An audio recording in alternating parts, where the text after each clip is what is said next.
Attention, attention, attention. This is not just a normal t-shirt. This is your battle armor in this war against lies and manipulation and deception. And when you wear this t-shirt, you are not just making a statement, you are drawing a line in the sand. And you're saying, I will not be silenced, I will not be bought, and I will not be steered. Every thread in this t-shirt screams defiance. Every letter of I found the truth, not propaganda. Or maybe every letter of the nation needs to know is a rally cry out for independent thinkers, disruptors, the people who refuse to bend to the mainstream media narrative. We need your fund, and this is your chance to stand up, to speak out and fund the fight for the truth. Don't just wear it like a regular t-shirt. You have to live it. The nation needs to know you're gonna live it. Yes, please. I need you to fuel the resistance. Be the reason why the truth survive in this country. Please get yours at thebarakashow.com. And thank you so much for keeping us on air. Thank you. In the shadow of the digital gulag, we fire up the truth cannon and blast through the lies. And the show host, Baraka Amuri. You are listening to The Baraka Show.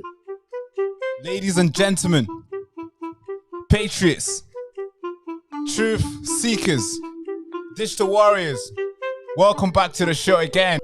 As you already know, this is not a regular broadcast. This is The Baraka Show, coming to you live from Greater Manchester, United Kingdom.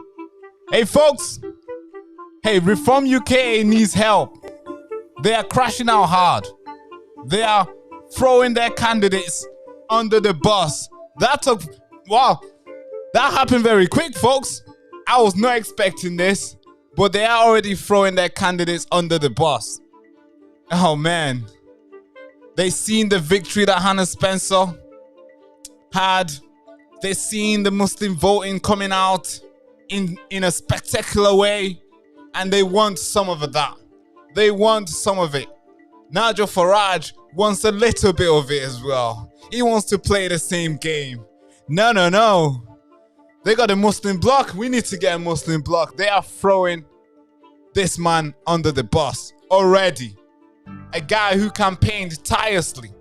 A guy who went back and forth, debating, going back and forth. Had a little bit of heat, I'll say, with the public for things that he's been saying. Now, you'd think the party will stand up for him, but no, they want to throw him under the bus. They are throwing the person who has been campaigning for a couple weeks, who has been the mouthpiece for them. But guess what? Because they didn't win, they want to throw him under the bus, folks. Man, wow. I did mention that this Muslim voting is going to be a big thing to come. I didn't think it was going to be this big. Well, it's huge. It's freaking huge. Folks, Hannah Spencer, the Green Party, obviously won this election, this by-election. And of course, we know the tactic that they used. They used the Muslim voting to get that victory. And yes, they got the victory. Now, of course, Nigel Farage wants victory. By all means, doesn't matter what he needs to do. Doesn't matter if Layla Cunningham, another Sadiq Khan 2.0, it doesn't matter as long as reform. Yeah, doesn't mind doing it. So I want to play you this video from David Bull, a man. Obviously, is a big shark in Reform UK. He's in charge of basically the whole thing, to be fair. Now he comes out, and this is what he had to say, de-announcing basically his candidates who has been running the past couple of days, who has lost this by-election. You would expect him to stand up for his candidates, for his people who are representing the party. But no, he throw them under the bus. It's important that you listen to this, folks. It's important that you listen to this. God, I did not, bro. I've seen this coming, but I didn't think it was gonna happen this quick. I did not see this happening this fast. But it's important that we play this. All right, folks. Here's the video from David Bull. Listen to this, folks. I have to give him seat. credit. He was fantastic. He worked so hard. He was out in all weathers for every single day of that campaign. He had a local connection as chairman. I want everyone to have a local connection with the constituency they stand in. He is an academic. He, I think it's fair to say, made some interesting comments, which I have had discussions with him about. Which ones in particular did you talk to him Well, about? lots of things. For example, about what it means to be British, for example, came up a lot. Well, he said that you can't be basically black or brown and be British. I don't think he did quite say that. What did he say? This is what the bit I can't quite understand. But the point was... He said being British is more than a piece of paper. He also said that people who aren't white can't always be English. Yeah, I didn't understand his reasoning, but the whole point was that it wasn't Reform Party policy anyway. The point is that... You're stepping away from that idea of... Sorry, am I? You're disowning it, yeah, for reform. Yes, I am, absolutely. So the point is, if you were born here, if you're British, you hold a British passport, you're British. Was you the wrong person for this particular... Right. I have to give him credit. Mark Goodwin came out and basically repeated what RuPaul has been repeating the past couple months. And that's saying if you are, you can't be British if you're not basically English, ethnically English, Scottish, Welsh, or Irish. So anybody who has any sort of essential route to outside these isles, they are not English. They are not British. So including myself and everybody else who's with a passport, which I happen to have it on this thing, is not British. So the piece of paper, it means basically, well, this is what, Restore Britain has been echoing, has been saying a lot. And he mentioned the same thing and the party threw him under the bus. I don't know if I agree with it, but he mentioned it and they threw him under the bus. You would expect the party to support him heavily, right? Like, hey, you just been running. We spent so much time and money on this campaign. I'm going to have your back. This is crazy because just yesterday, these guys were together, hugging together, family, community, country in the background. And David Bull, was sending out a message saying he's committed to put Goodwin and Denton first. Vote reform today. The polling station are open till 10 p.m. That's the tweet I posted yesterday in support of Mark Goodwin. The question to ask, did this man know that he was going to throw the same very man who's telling the people, the constituent in Goodwin and Denton to vote for, did he know he was going to throw him under the bus a couple hours later? I'm not sure. I can't tell you if he did or not. But folks, this party is power hungry, and anybody who does not give them the power, they'll throw them instantly into the dogs. And that's what they've done with Mark Goodwin.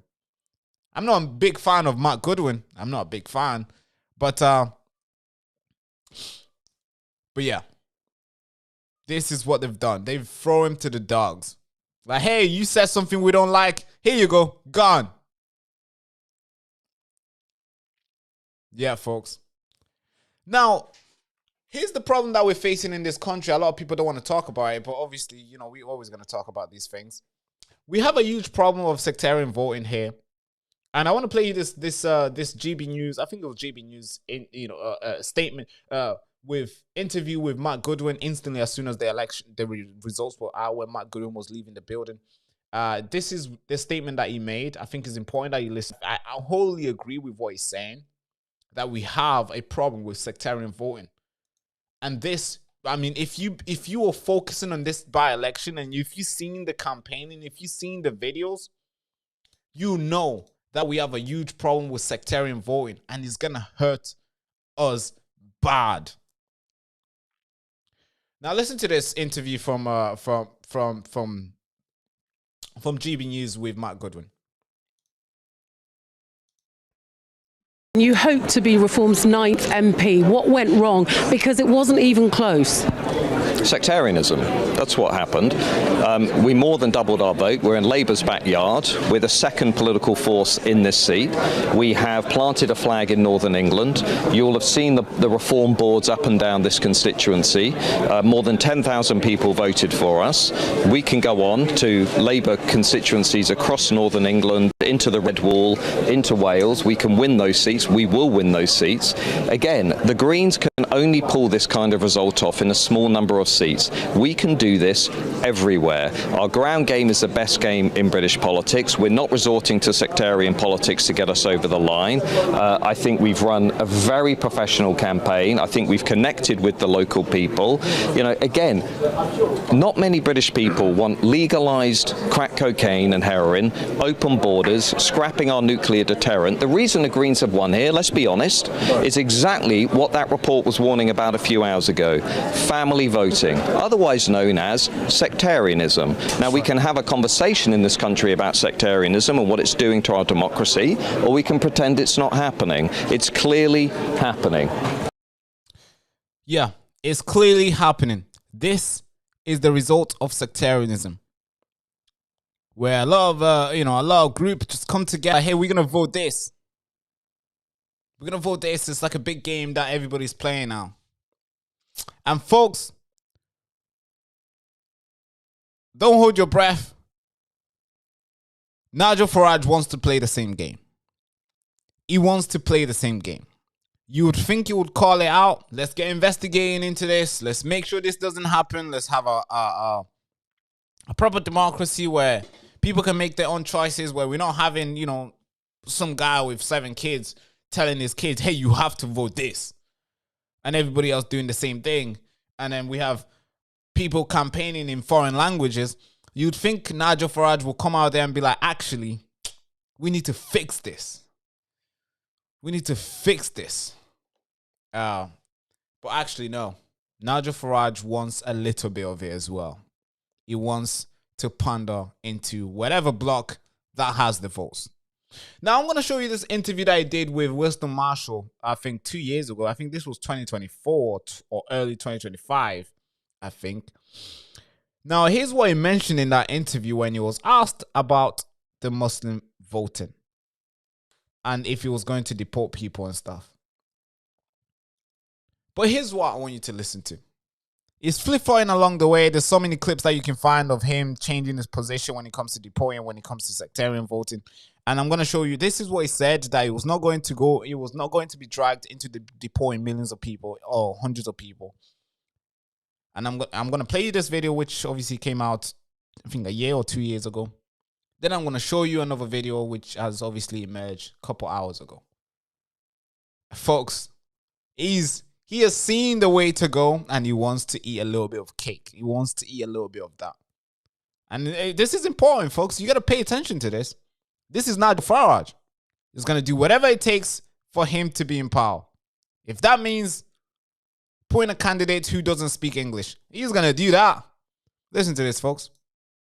But the nub of it is, we have a Muslim population in Britain growing by about 75% every 10 years. Right? That's just where we are. Mm-hmm. If we politically alienate the whole of Islam, we will lose. Mm. We'll lose. So how does one include them? We will lose. By 2050, goodness knows what kind of a terrible state we're going to be in. Mm-hmm. But the nub of it is... Right. So if you annihilate the Muslim voting, we will lose, it says. We will freaking lose. Now, let me show you another video that just came out recently of him... of him saying, hey, we got some Muslim voting now. We can win. You would be thinking, you like this guy 2 years ago, a year ago, from Winston Marshall, he says, hey, we can't annihilate the Muslim voting because we're going to lose. Recently now, he's saying, hey, actually, we got some Muslim voting now. We might win. It makes sense now why he didn't want to be dragged into deporting Muslims or deporting radical Islamists, because this is what he was planning to do. He wants to have a little bit of, he wants to get a little cake. He wants to get a little bite of it. Power by all means necessary. Nigel Farage, let's do it. Woman who's going to stand for us for the Mayor of London contest against Sadiq Khan. So no, there are plenty of members of the Muslim community who will vote for reform, support reform. The difference here, of course, is that for many, many years, the Muslim vote was viewed by Labour as being a block vote. They turned out and voted for Labour in their droves. That has changed a lot. You've had to We've got a Muslim woman. Do you guys understand what this is? For the Mayor of London contest against Do you guys Sadiq Khan. understand what this is? No, there are plenty of members. He's basically saying, hey, we have a lot of Muslims who are voting for Labour. A lot of people think Islamists or Muslim voting is just for Labour, but actually we got a candidate who's a Muslim, and we might win. Do you understand why Layla Cunningham is the pick? Do you understand why she's the pick? Well, because she's Muslim. She's going to compete for the Muslim voting as well. Nigel Farage is playing a very dangerous game. A very dangerous game. And guess what happens? This sectarianism is going to be emboldened. Come to flipping 2030 or 2035 election. Let's say something that happens there. There's an election 2040. Sorry, let's say 2040. It's gonna be the main stuff. I mean, it's actually the main thing now where you need a Muslim voting to win. Come to that time of the year, or that time of, whatever that time is going to mean. Actually, let's just say the next 5 years. The next 5 years, I think the Muslim will be the deciding factors of who's going to lead the country. I mean, to be fair, they kind of are right now, but next 5 years, that's going to be evident. It's going to be facts. It's insane. And you would think Nigel Farage, the man who's basically, heading forward to Downing Street, preparing himself to become the next prime minister, you would think he would, you would think he'll have this as an issue to tackle immediately. But actually, no, he doesn't. He wants to use it as well, as long as it takes him where he needs to be, where he wants to be. This is a huge problem, folks. It's important that we talk about these things. It's freaking important that we talk about it. Wow. It makes sense why he didn't want to deport any, or he didn't want to be dragged into deporting people. It makes sense now, because he wanted a little bit of that voting. He wanted a little bit of that voting, hey? How about we get a little bit of voting here? If Anna Spencer can get some, I want some as well. Nigel Farage echoes. Freaking crazy, folks. Freaking crazy. All right. There's many other stuff I want to show you here. How they basically threw this man under the bus very fast. It happened very quick. You'd think they would let the dust settle first, but no. You'd think they let no. Now, here's a Muslim who is obviously a British Muslim, right? Oh, I can't call him British now. Oh God. Yeah. Here's a guy who's in Britain, right? God. Right. Here's a guy who's a Muslim in Britain claiming victory over the takeover of Reform UK. I want you to listen to this. Very careful here. Very freaking careful here. Listen to this. This man claims victory of taking over Reform UK. He's claiming victory of Muslim taking over Reform UK. You might be thinking, hey, what do you mean he's claiming victory? Well, listen to this. He's obviously going to explain it himself and why he thinks this is a win. It's important that you listen to this, folks. It's freaking important. So this is a message to all the Muslims in the UK. We've done it, guys. We have successfully managed to infiltrate the Reform Party. Layla Cunningham, Nadeem Zahawi, Zia Youssef, just a few of the members we've managed to get in there. What this means at the next elections, when people are voting for reform, it actually just be another vote for us. I'm going out to celebrate now with a pint of lassi. You guys celebrate too, and congratulations to everybody. Yeah. So this is a message to all the Muslims in the UK. Is he wrong? Is it wrong, folks? Is it freaking wrong for him to come out and claim victory that they've taken over Reform UK? Is he wrong? I don't think he's wrong. I think he's right. Actually, he deserved to be celebrating. Because, yeah, they've effectively taken over Reform UK. They have. No bullet was fired. No riot. Nothing. Just nice, slowly slivering type of politics. And boom. They're in. They are freaking in. And we'll see. Well, I think the future will decide what will happen from now. I guess we're just going to watch, and I'm going to be here to report it to you guys. But Reform UK is basically gone now. Gone. The fact that they've thrown their candidates under the bus is just, it's too much to say the least. It's too much. All right, folks, I'm not going to report anything else that's not out there. Here's what we know so far. So please, if you like the show, make sure you like, comment, subscribe. I'll come back on a live very, very soon. I need to report something to you that's what's happening in Africa. A lot of you guys might know of. But the Islamists have struck again in Africa a couple hours ago. It's important that you know. I'll see you in the next live. Thank you so much for tuning in, folks. Without further ado, again, hand to the head, salute. Bye-bye, bye-bye, bye-bye. Thank you so much, folks. Attention, attention, attention. This is not just a normal t-shirt. This is your battle armor in this war against lies and manipulation and deception. And when you wear this t-shirt, you are not just making a statement. You are drawing a line in the sand. And you're saying, I will not be silenced, I will not be bought, and I will not be steered. Every thread in this t-shirt screams defiance. Every letter of I found the truth, not propaganda. Or maybe every letter of the nation needs to know is a rally cry out for independent thinkers, disruptors, the people who refuse to bend to the mainstream media narrative. We need your fund, and this is your chance to stand up, to speak out and fund the fight for the truth. Don't just wear it like a regular t-shirt. You have to live it. The nation needs to know you're gonna live it. Yes, please. I need you to fuel the resistance. Be the reason why the truth survive in this country. Please get yours at thebarakashow.com. And thank you so much for keeping us on air. Thank you. In the shadow of the digital gulag, we fire up the truth cannon and blast through the lies. And the show host, Baraka Amuri.